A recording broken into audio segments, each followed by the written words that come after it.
Abrimos Lagún como referente cultural, pero de alguna manera también como referente de resistencia antifranquista.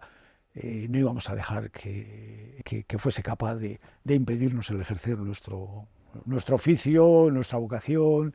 Lagún representa un poco lo que ha habido de resistencia colectiva frente al intento de imposición de sus ideas y de su política por parte del mundo de ETA, ¿no?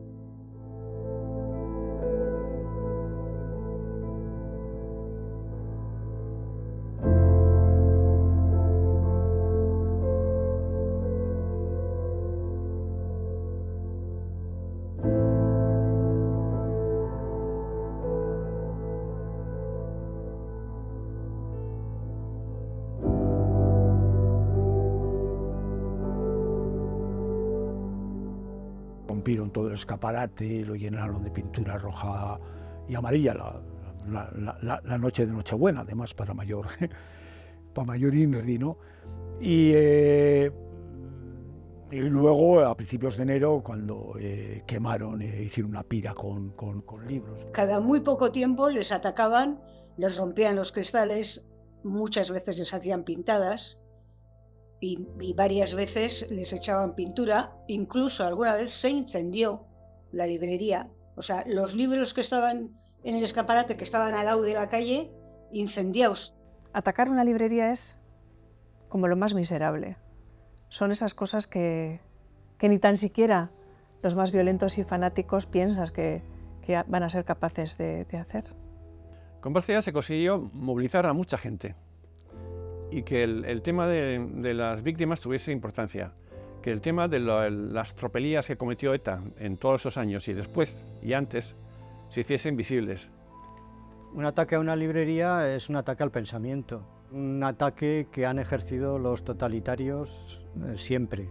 Los totalitarios del nazismo, los totalitarios del comunismo, porque siempre se ha temido en cierta manera a la posibilidad de que el pensamiento pues descubra el engaño que nos están vendiendo. Empezamos y más amigos y menos y para aquí para allá y una manifestación y otra manifestación y un viaje a Madrid y otro viaje aquí y a Bilbao íbamos, soltábamos globos, hacíamos cosas que la verdad eran divertidas, pasábamos muy bien, como todos juntos contra esta lacra que es que nos oprime y no nos deja ni respirar, ¿no?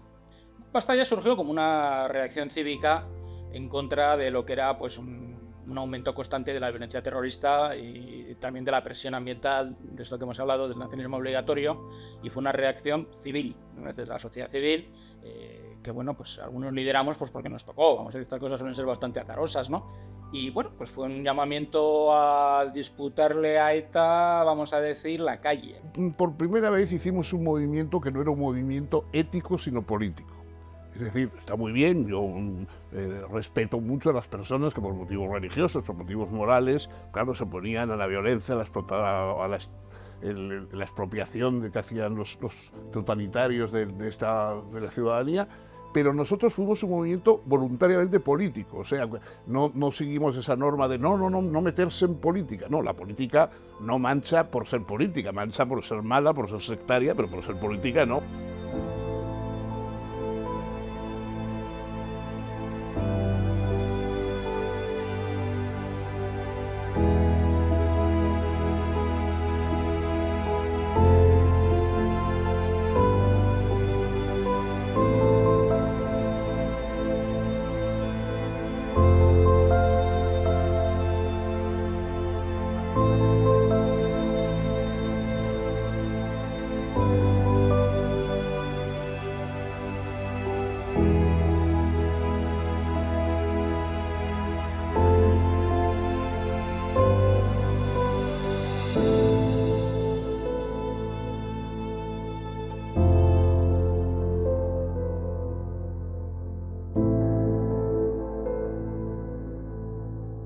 Se tuvieron que marchar ya finalmente por un ataque tremendo que hubo, que rompieron todo. Fuimos por solidarizarnos con ellos y en la puerta de la librería había pasos de huellas de botas con la pintura roja con la que habían ensuciado todo el escaparate.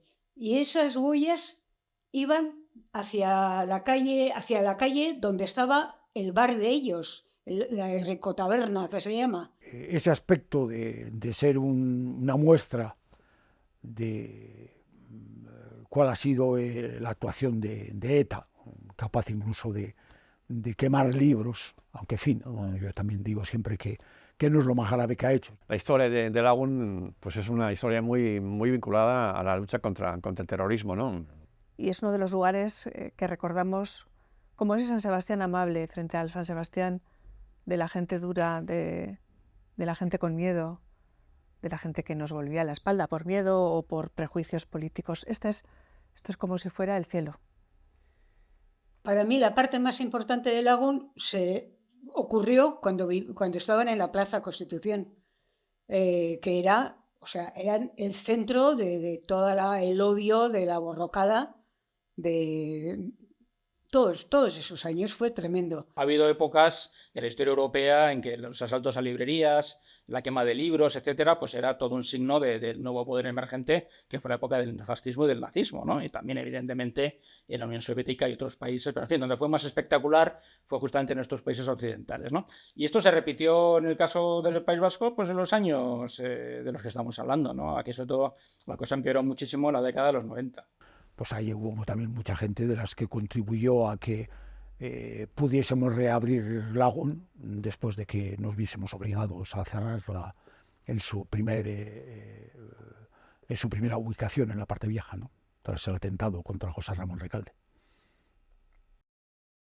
Bajé del coche y fui a abrir la puerta y entonces vi, eso lo he contado, lo primero que vi fue el agujero del cañón de una pistola y me pegaron el tiro. Entonces yo me volví hacia María Teresa. Entonces se volvió y le vi que tenía sangre. Lo decente me parecía quedarme así. Y dije, no ceder a la voluntad de otros que hubiesen deseado que me marchara. A mí me gustaría que buscasen la verdad siempre. O sea, que no fueran a hacer la historia desde una posición de bando, porque así no se construye ninguna memoria.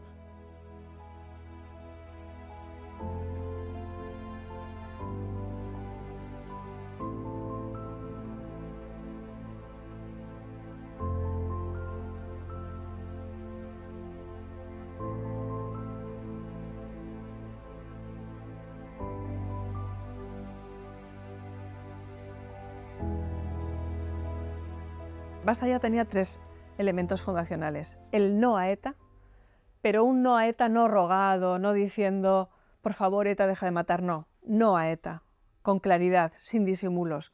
Y eso resultaba muy provocativo en la sociedad vasca. En segundo lugar, un apoyo absolutamente claro a las víctimas del terrorismo. Y en tercer lugar, una rebelión frente al nacionalismo obligatorio. Con Basta Ya y con aquella primera manifestación de ETA no basta ya, lo que hay es una voluntad de decir no puede ser que el espacio público, que la calle esté ocupada exclusivamente por quienes apoyan a la violencia y al terror. Basta Ya, como otros movimientos cívicos, lo que consiguieron fundamentalmente era dar una sensación de dignidad ciudadana a la gente que participaba en ellos. Una lucha por la libertad de conciencia, por la libertad ideológica. Si nos habéis quitado las calles, pues nosotros vamos a decir que también las podemos ocupar, y también en la calle podemos decir lo que hasta ahora prácticamente solo se podía decir en pequeños círculos. Basta Ya fue sobre todo consecuencia de la simbiosis que hubo entre ese pensamiento crítico, que además era público, es decir, a través de los medios de comunicación, con activistas que estaban, gente muy acostumbrada a organizar cosas, que también fueron en muchos casos activistas durante el franquismo, y que estaba acostumbrada a organizar cosas y no esperaba que la gente les arreglara los problemas. Pues esto era una forma de actuar, de salir, de presentarnos, de hablar, de demostrar que no nos habíamos borrado del mundo, sino que estábamos ahí. En lo que se manifiesta, sobre todo en Basta Ya, es en 2 cuestiones importantísimas. La primera es la voluntad de ocupar el espacio público, ocupar la plaza pública. Basta ya la diferencia con otros movimientos de oposición clara a ETA, era que no solamente tenía el sentido de un movimiento a favor de la paz, sino que era también combatiente contra aquellos que estaban en contra o que ejercían la violencia o el dominio social escondido detrás de la violencia que ejercía ETA.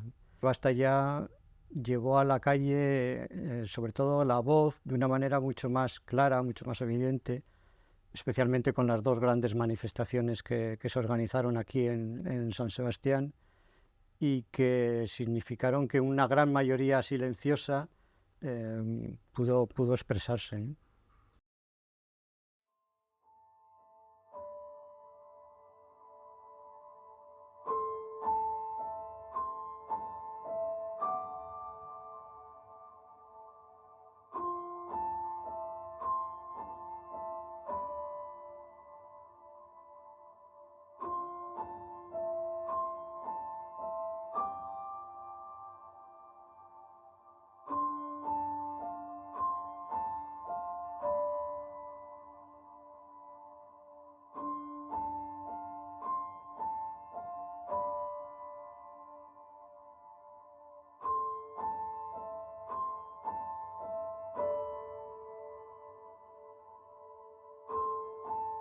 Se consiguió que haya un relato distinto al oficial.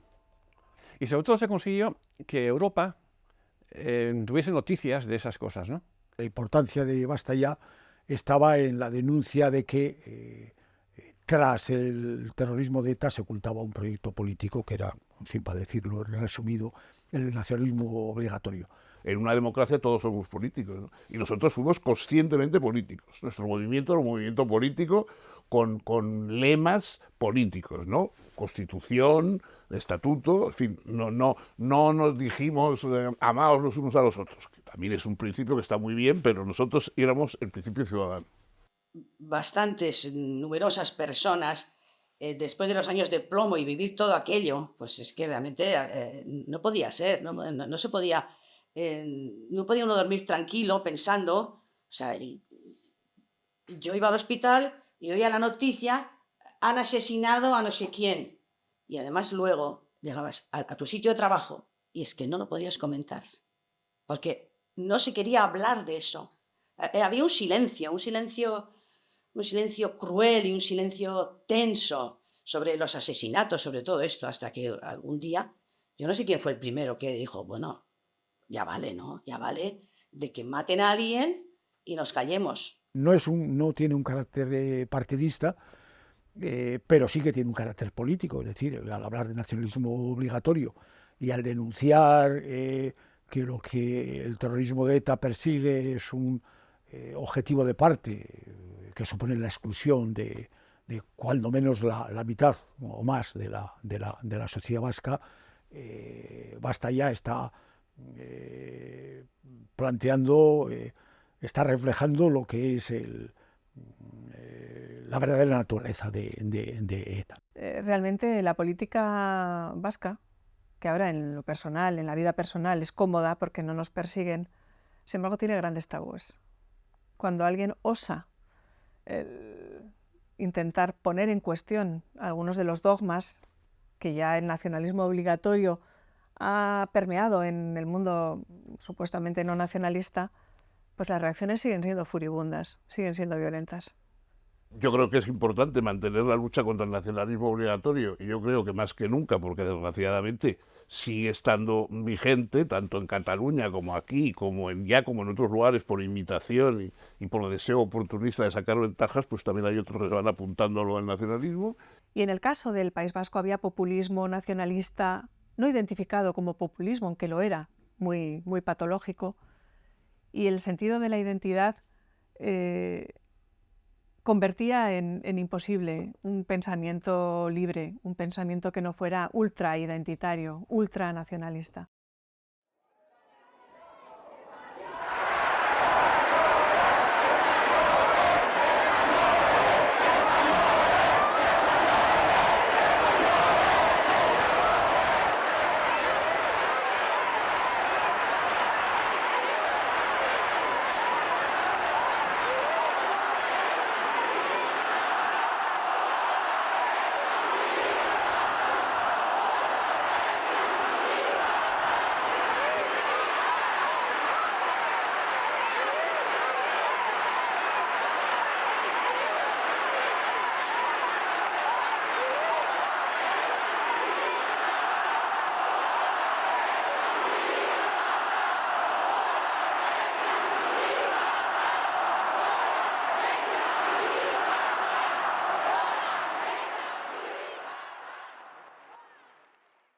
unos estaban militando o tenían, yo qué sé, compromisos con el PSOE, otros con los movimientos cívicos de otro sitio. Había de todo, o sea, allí nadie pedía permiso a nadie, nada, o sea, y la gente venía, se sumaba y se iba, punto. Se puede llamar Euskadi o se puede llamar Valladolid, pero son personas. Lo importante es eso, defender las personas, defender los individuos. Con un papel importantísimo de Fernando Savater, ¿no? Yo creo que basta ya, aunque en fin, basta ya hubo mucha gente que trabajó, se esforzó, dio el callo, pero yo creo que la impronta de Fernando es grandísima. Alguien tenía que dar en algún momento la cara y alguien tenía que... Pero la gente que no nos falló, la gente que estuvo ahí en circunstancias que ahora no se recuerdan. Ahora salir en manifestación a la calle es la cosa más sencilla del mundo porque no te va a pasar nada. Pero era un momento en que la gente, después de nuestras concentraciones y manifestaciones, se encontraba al llegar a su casa con una chincheta en la puerta puesta la fotografía del acto y un circulito señalándole a él. Entonces, claro, esas cosas, ahí no era eso de que te mandaban una bala de juguete para que te asustaran. No, ahí te podías encontrar con un señor con la bala dentro de la pistola y esperándote a ti. O sea que, entonces la gente tenía infinitamente mérito, sobre todo la que vivía en localidades pequeñas. Nosotros teníamos un poco pase VIP, que íbamos y veníamos por el mundo, pero había gente que vivía todo el año en Andoain, en Rentería, en tal, y ahí aguantaban un poco el temporal, ¿no? Esa fue la gente que hizo la verdadera resistencia. No fue el pueblo vasco, así como se suele decir, no, o sea, fueron una minoría, un grupo pequeño, pero valiente, de gente, a veces muy humilde, muy sencilla, pero con ideas claras de lo que está bien y lo que está mal.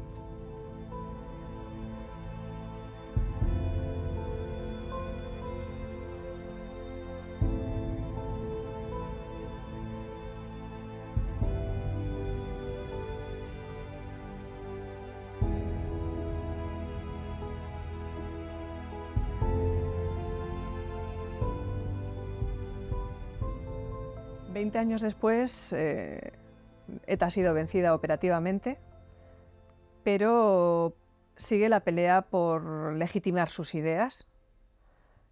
Hay una lucha todavía necesaria porque no se reestigmatice a las víctimas, porque no se entienda la reconciliación como un síndrome de Estocolmo, porque reconciliarse con aquel que no ha condenado el pasado fanático, violento, es una anomalía desde el punto de vista moral y desde el punto de vista político, y estamos en riesgo de ello.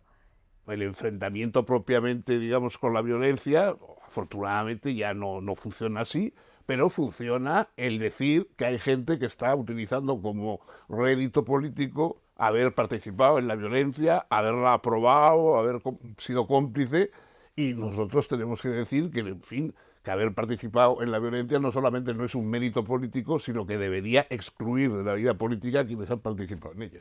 Conseguir que la pluralidad y la tolerancia sea el eje sobre el cual se asienta la vida pública, de quienes pensamos que la libertad debe ser algo protegido no solo por las leyes, sino también por el comportamiento de las autoridades y de las instituciones.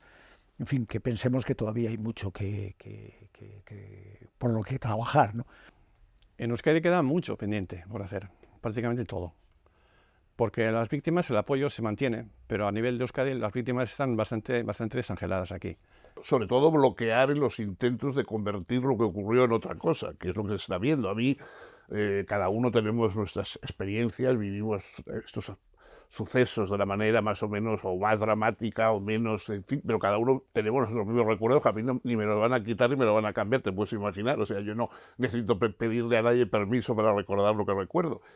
Pero en cambio lo que me parece interesante es que si empieza a venderse como memoria obligatoria una deformación de lo que ocurrió, una transformación de lo que ocurrió en una especie de pesadilla que hubo en un momento y que ya por lo demás no ocurrió nada, que está feo seguir hablando del asunto, en fin, pues entonces nosotros ahí sí tenemos derecho a reivindicar una memoria verdadera y sobre todo una necesidad de no olvidar a voluntad lo que se quiera. O sea, es decir, esto no me interesa y lo quito, lo otro lo guardo, ¿no? Eso me parece que es importante, y yo creo que precisamente por eso los libros, los relatos de los historiadores, los buenos documentales, etcétera, pues son importantes. Queda pendiente clarísimamente un ejercicio de memoria. Se luchó primero por lo más necesario, que era que no te matasen. Parece evidente decirlo, ¿no? Aunque haya que decirlo. Después se luchó para que el fin de ETA no significara la victoria de los que nos habían estado intentando asesinar. Y ahora está la memoria para recordar todo eso y para que no haya una especie de limpieza de lo que ocurrió, de blanqueamiento de lo que pasó.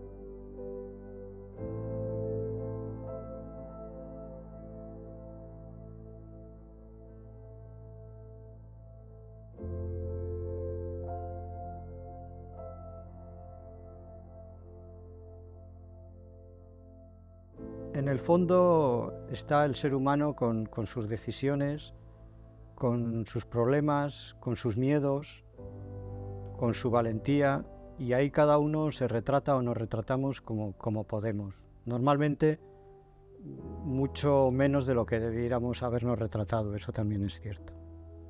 Lo que fue su papel entre los años 2000 y el 2002 es imprescindible es fundamental, entre ellas la recepción del premio Sájarov, para comprender cómo se derrotó a ETA.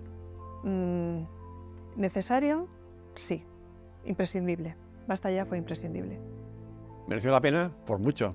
O sea, nos hicimos todos valientes, nos hicimos todos osados, atrevidos, revoltosos. Nos convencimos de que la calle no era de nadie, era de todos. Yo creo que la lucha de Vasallá mereció mucho la pena, porque de verdad si hubiéramos pasado como un pueblo, que realmente en gran parte lo ha sido, de corderos. Al menos desde un punto de vista personal creo que es lo más importante en lo que he colaborado. Creo que fuimos muy libres por dentro. Fue muy duro, nos persiguieron mucho, mataron a algunos de nuestros amigos en la actividad que nosotros desarrollábamos como grupo ciudadano, pero provocamos efectivamente, era necesario provocar, porque existía una especie de coraza desde el punto de vista de lo que era el pensamiento obligatorio y el miedo incluso a decir con claridad que ETA era una organización terrorista y que teníamos que vencerla, que no teníamos que pedirle perdón a ETA. La respuesta clara es sí, mereció la pena. Pero qué bueno hubiera sido que no fuera necesaria.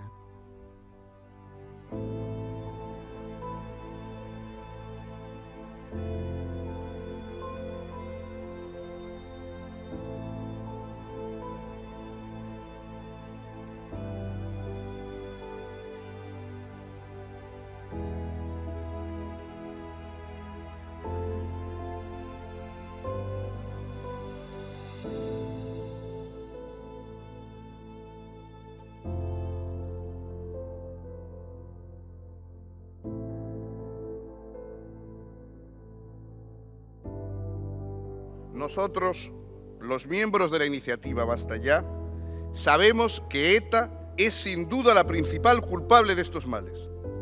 Pero también estamos convencidos de que ETA no es un fenómeno aislado y que su perpetuación se debe a un clima político del cual son en parte responsables las autoridades nacionalistas que gobiernan el país desde hace más de 20 años.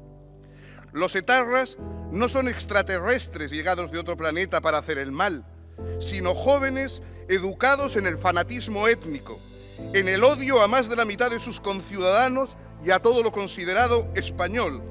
Jóvenes a quienes se ha imbuido una historia distorsionada y una antropología demencial que les hace creerse víctimas y les convierte así en verdugos. Naturalmente, aceptamos que los nacionalistas vascos puedan proponer por vías pacíficas la creación de un nuevo Estado independiente que nunca antes existió, pero rechazamos que ese proyecto político de un determinado partido se presente como el derecho inalienable de todo un pueblo, convirtiéndose así de modo indirecto en justificación de los violentos. Queremos vivir en paz, pero también queremos vivir en libertad. Nos negamos a sustituir el Estado de los ciudadanos por el Estado de las etnias. Por eso hemos salido a la calle para defender los principios constitucionales y gritar a los terroristas: ¡basta ya!